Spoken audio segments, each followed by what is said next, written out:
the last one. Yeah, well, you're a legendary fighter. I mean, you go way back.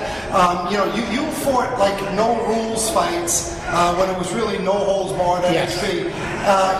Do you prefer those days, or do you like the rules now? It's not about which one I do prefer. It's about there's an evolution on the sport, and I do believe to become mainstream, and you have to set certain parameters to put the sport in the right direction. And the guys, the Fertittas and Dana White did a great job about that, and they pushed on the right direction.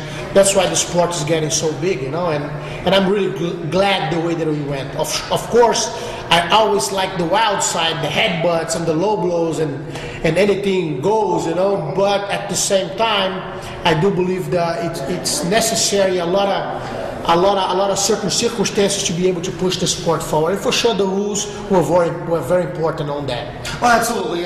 Because it was so violent back then, you couldn't really make it a mainstream sport, and now you see it on TV, and the UFC just keeps getting bigger and bigger. Yes, definitely. And like you mentioned, there was violent. I don't believe it was a violent sport back then. I think it was less violent. The moment that you add gloves and you think that you actually protecting the fighters, you actually not. The fights used to be shorter back then, even though there was no time limit on the rounds. But because it was bare knuckle, the chokes were much easier applied and was much easier to finish your opponent. But normally the serious damage, like a brain damage or brain injury, would be very rare to happen because the lack of gloves. Now with the gloves, normally all the fighters, when the fight is over, they go home with a headache, which didn't happen before.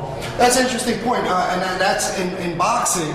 There's a lot of brain trauma in there because these guys are just, it's nothing but basically hitting each other in the head. Yes. And the gloves are there to protect your hands, not your head. Not your opponent, yeah. So in reality, the gloves are the tools to kill someone's brain. I would rather fight with no gloves because I know it's safer. Even though you may see more blood, you may see more cuts, but what is blood but a little bit of pride pouring out, So the blood is the sauce of the fight. But people don't like to see blood. They think it's safer to add gloves on.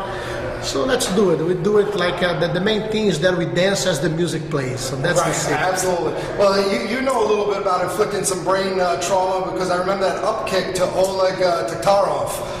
I mean, he was out, and then you followed up knee on belly and just went crazy on him. Yes, and I was able to hit him right after with the right hand. And for you to have an idea, I threw him one punch and I broke my hand. It took me 6 months to heal it. If I had gloves on it, I could have inflicted much more damage on him than actually the one that I did. Well, I think the kick is what really did it. I think he was pretty much done after that. Yeah, he was out. Did not know where he was. Yes. So he thought he was having a Kiev chicken in Russia. That's what he thought he was having. Exactly. So.